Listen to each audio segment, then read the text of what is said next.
Hi, welcome to the Divine Insight Show. Thank you so much for joining us wherever and whenever you're doing so.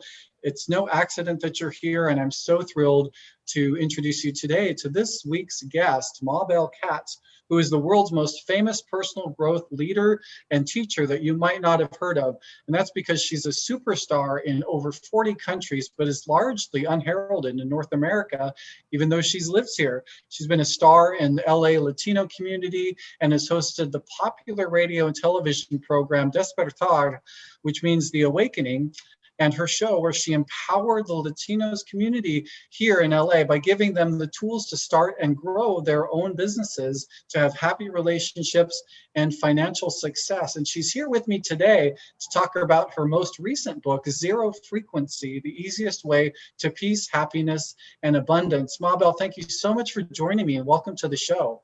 Thank you for this opportunity, Travis. It's great to be here with you. You know, before you start with any questions, I had that awakening show in Spanish, Despertar, in 2003. Can you believe I've been asking people to wake up since 2003? I've been telling people it's time to wake up. And I'm still telling them the same thing.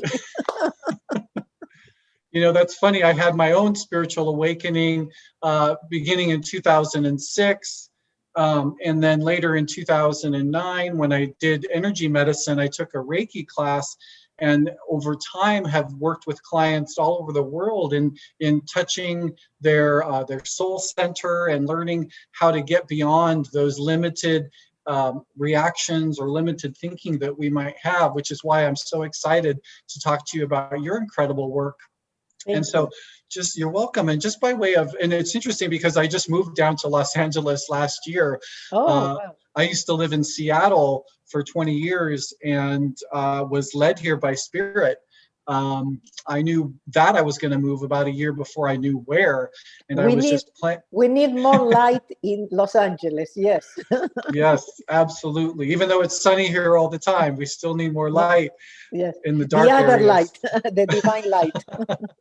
That's right. So let's talk a little bit about, I'd love to learn more about your personal journey and how it is that you began to do this work.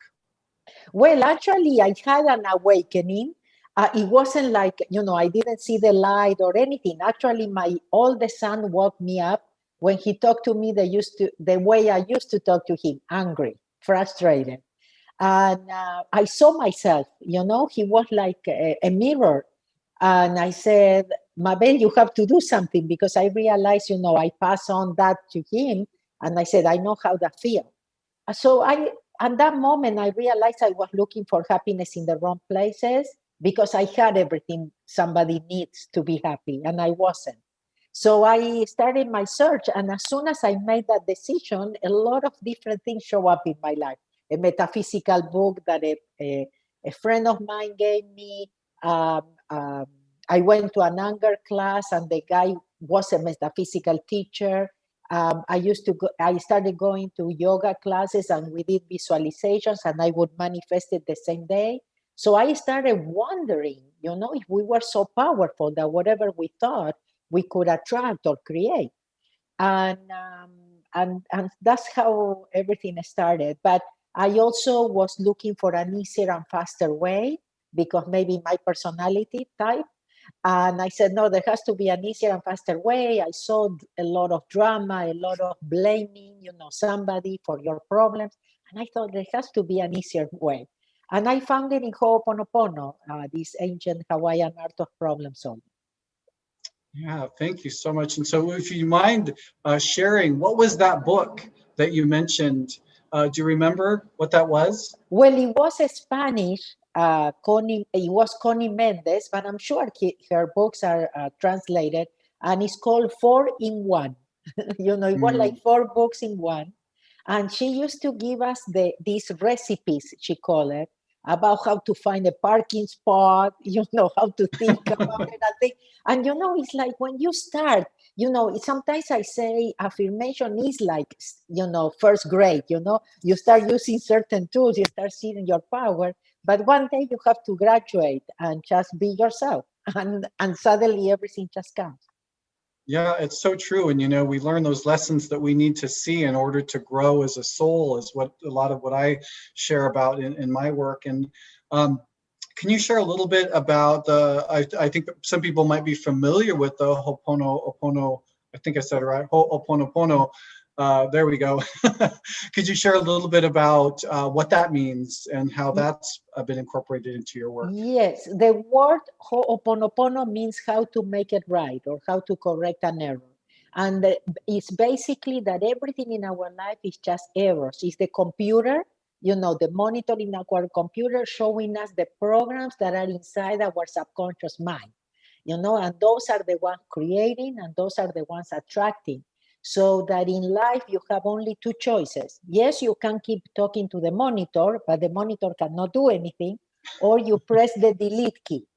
You know, so Ho'oponopono is that delete key. So, oh, that's in me, I'm sorry, you know, like, but like little children, yeah, we are not guilty, we are not sinners, we are not bad people, but we are responsible that if you don't like what you are attracting in your life, you can change it. It's not about changing people out there, you know, or changing things outside of yourself for you to be happy. It is about 100% responsibility. What is it in me that is attracting this? But what I love about Ho'oponopono is you don't need to know what, you just need to know that there is something inside of you, but you don't need to analyze, you know, or anything. You just need to let go and allow a part of you that knows better to erase, to transmute. Yeah, thank you. And I'd love to find that reset button. I think I know that's somewhere in my body too. Yes. And I'm really curious because I know this happens so frequently with people, as you very much so eloquently described, is that we often give our power away by taking on a victim mentality and consistently framing our experiences as happening to us. Yes. And very much saying things about, why is this happening to me? Why, you know, all of this sort of victim narrative. Yes. Why do you think people can feel so stuck in that perspective and have such difficulty getting out of it? I think it's an addiction, Travis. I think we are addicted to see ourselves as victims. We are addicted to blaming and complaining because that's kind of accepted. Yes, that's what everybody does. So must be okay. What we don't realize is that if we don't change, nothing changes. That we keep replaying and we keep complaining. But if we don't change, yes, so if we don't take responsibility, if we don't erase it in us, it will not get erased out there, you know, or others. Or again, we have common memory. So everybody that comes into your life is giving you actually an opportunity, you know, to erase, to pay debts, yes, to set yourself free. But again, because we keep blaming and complaining, there is something that I read, something that Osho said that I think it's wonderful. He says, why we don't let go of what makes us miserable. And he says, because if you let go of what makes you miserable, you have to let go of the benefit. So I know that consciously you don't do it for a benefit. You don't think there is a benefit. But you know, I'm going to give you one example that is very strong. In my zero frequency trainings, you know, we do some processes, and after we did the process, a woman raised her hand and she said, you know, Mabel, I'm not gonna play cancer anymore because I'm sure my kids will call me even if I don't have cancer. You understand what I mean? Sometimes it's not like you do it consciously. Okay, I'm gonna get very sick, so my kids will call me or take care of me, or they give me, you know, their attention, you know, or something. I know it's not conscious, but unconsciously we do. I think we are all 2-year-olds, you know, the troublemakers, the temper tantrums, you know, I think we got stuck in the twos. and you know, and we think that everything that you want or something, you have to, you know, scream or cry or being a victim or things like that to get what you want. And you know, now we are adults and we need to realize we don't have to do that. And you just have to be yourself. And yes, there are people that will like it and people that won't. But as long as you like yourself. I think that's really Did I lose you? powerful. Just for a quick moment, but Okay. that's okay. I think we understood.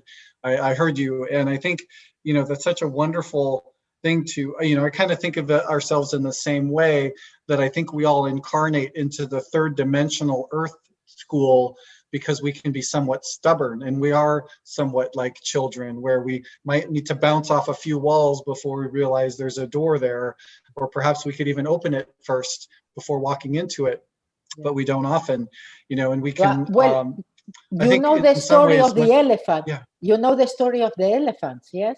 That they put a chain when they are no, little. Oh, they put a chain in one of their legs, okay? So in the beginning they try and they cannot get rid of, yeah? They cannot set free. Now they are huge animals, and because they have that chain, they think they cannot go. wow. You understand? So it's part of their muscle memory and their belief system. So you understand? It's just that beliefs that we have. I can, I cannot. Life is fair, life is unfair. I am a victim. I have bad luck, and think I don't have what it takes. So definitely, it always comes back to us. Yeah, and so can you talk a little bit about what the zero frequency is and how you developed it? Yes. Okay. So I'm still a very intellectual person. I come from the business world. I have 2 university titles in Argentina, where I'm from, CPA and license in business administration. Here in the United States, I had specialized in taxes. So again, I can understand intellects. Yes, I've been there too long. And you are who you are. You change, but the foundation's still there. So my intellect still works very well.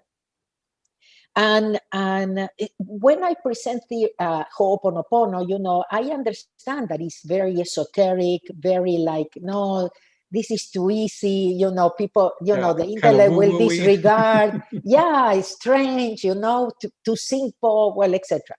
So zero frequency gave me the possibility to give the intellect experiences about 100% responsibility.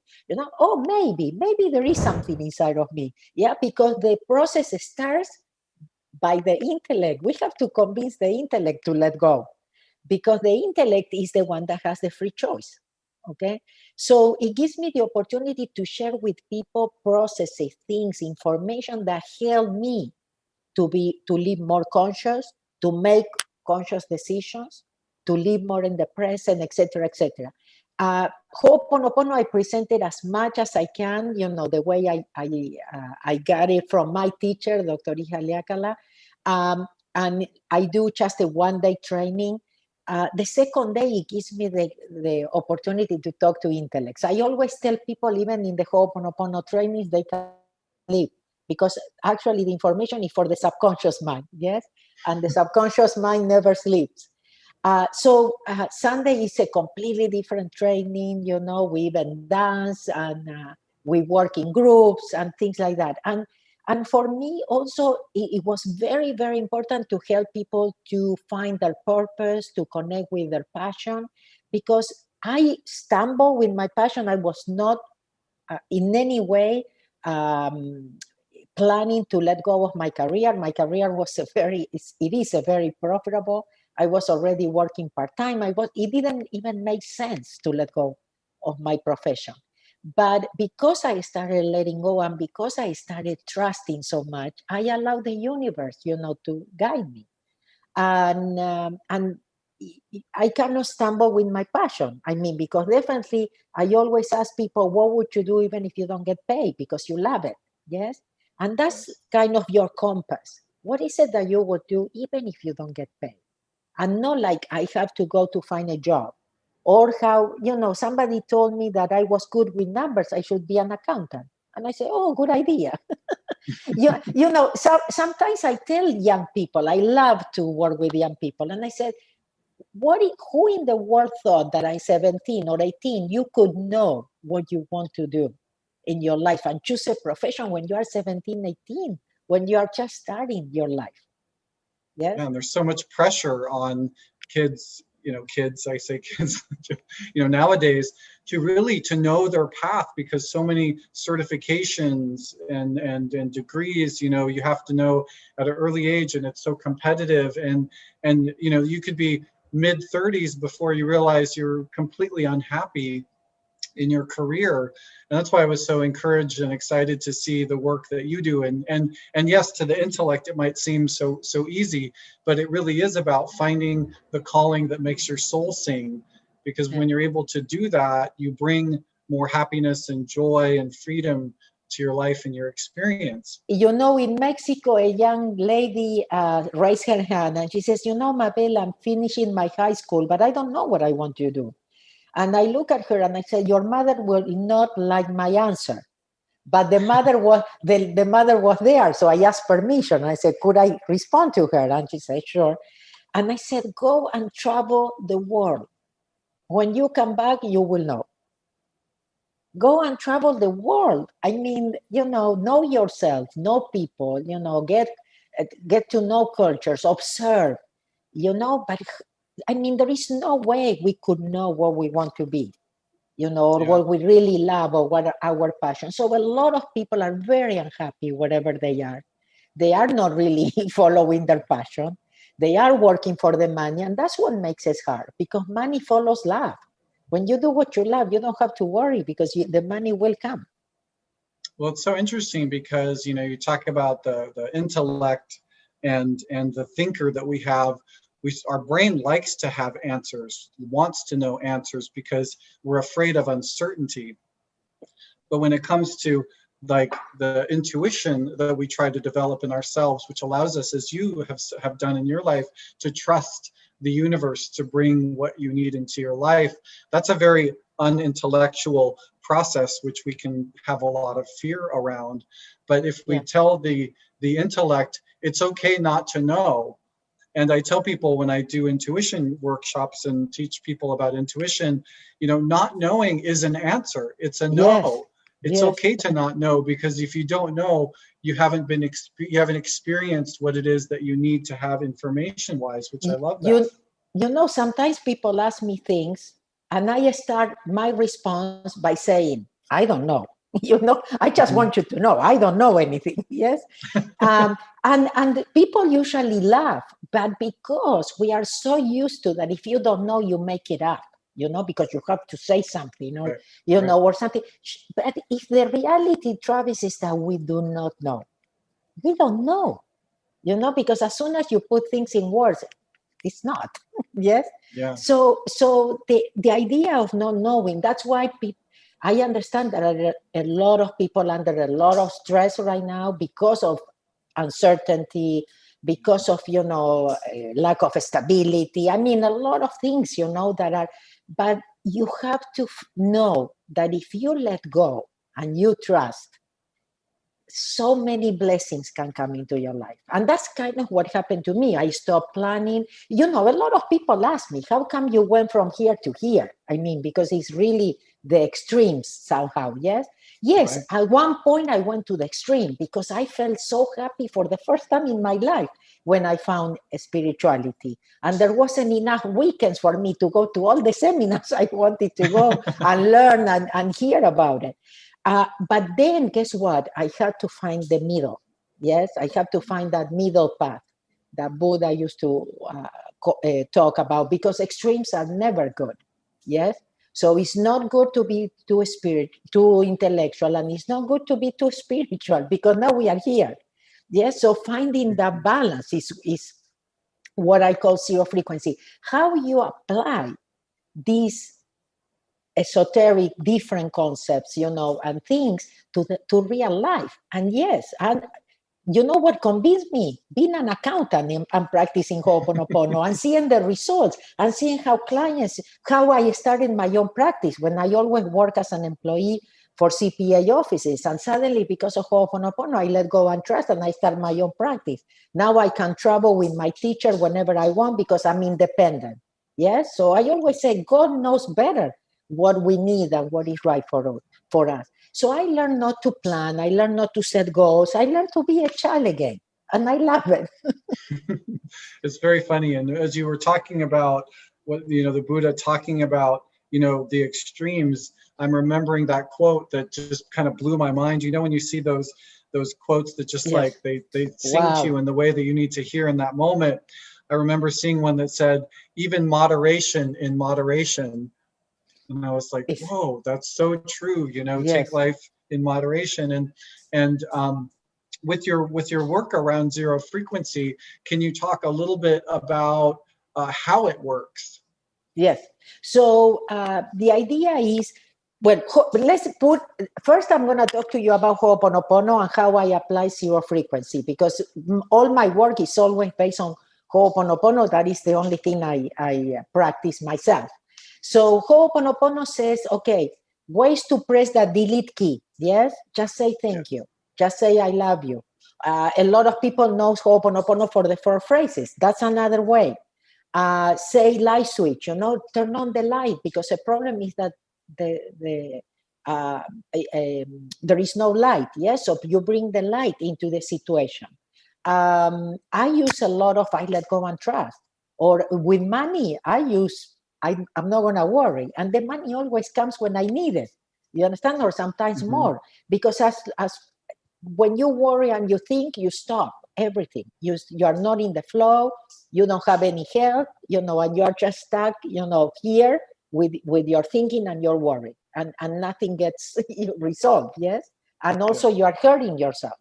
Okay, so zero frequency gives me the possibility, like I said, to show processes. And in the book that I wrote, I give you how to connect to zero in almost every chapter, where I'll give you ideas of things. So there are things that will work for everybody, because sometimes it's, for example, how you come back to present. When you find yourself so stuck, get up and dance, breathe, take a deep breath. Yes, go and hug a tree. There are so many things that could bring you to present. And if you are present, you don't have problems. Things are going to get resolved and you are just yourself. The other thing is how to be yourself, how to let go of what other people think of you, looking for acceptance outside of yourself or things like that. So things that can help you to change the conversation, because it's all about our own stories and our own conversations in here. So how to become more conscious so that you can make conscious decisions, and you are stopping to allow your programs to keep replaying and choosing for you. They will keep choosing the same thing. You will keep replaying. Yes. So like I said before, 100% responsibility. If you don't change, nothing will change. If you are waiting for something to change out there, you'll miss the train. It might be kind of an obvious question or obvious answer to the question, given what you just described, and the fact that, I think about what's going on in the world now from a sense of why did all of our souls bring together this opportunity for the global pandemic to happen, where the entire world has been placed on pause. And so I'm interested in, why do you think it's so important for people to understand what you're talking about in your book right now? So the question ultimately is, why is it so important for you to share your work right now? I thank you for the question. One thing that I want to share with you is that I've been trying to write this book for 10 years. And it was actually, and everything happened to me because I understand I was ahead of my time, always. So no, I'm telling you, 2003, I was telling people, wake up. So, and maybe they didn't even know what I meant. So last year, it finally got finished. The last manuscript, it was ready July 2019, but I don't publish the book till July of 2020. And when I'm making the recording, I go to a studio to record, I couldn't believe what I put in that book because, I've been writing it for many years.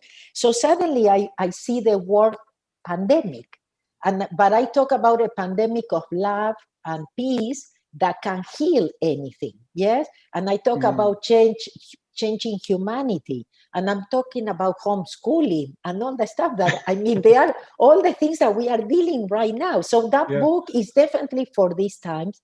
It has a lot of different ways to connect to zero, to give you that peace in that moment that you don't know where to run. I actually recorded like 10 videos that they are complementary to the book, to also, kind of push you, and give you that push that sometimes we need. I think this is our opportunity. Everything that we've been looking for is in the spirituality. You're not going to find any answers anywhere else. I don't mind what philosophy, what culture, what technique, what processes, what tools, but everything is in spirituality. And unfortunately, we were going the wrong way. Yes, everybody was with their phone, happy that their phone now can do this and can do that, and we were lost. So I think that even though maybe there is something that is not so good about everything that is happening, there are a lot of blessings around, behind, wherever you want to see it,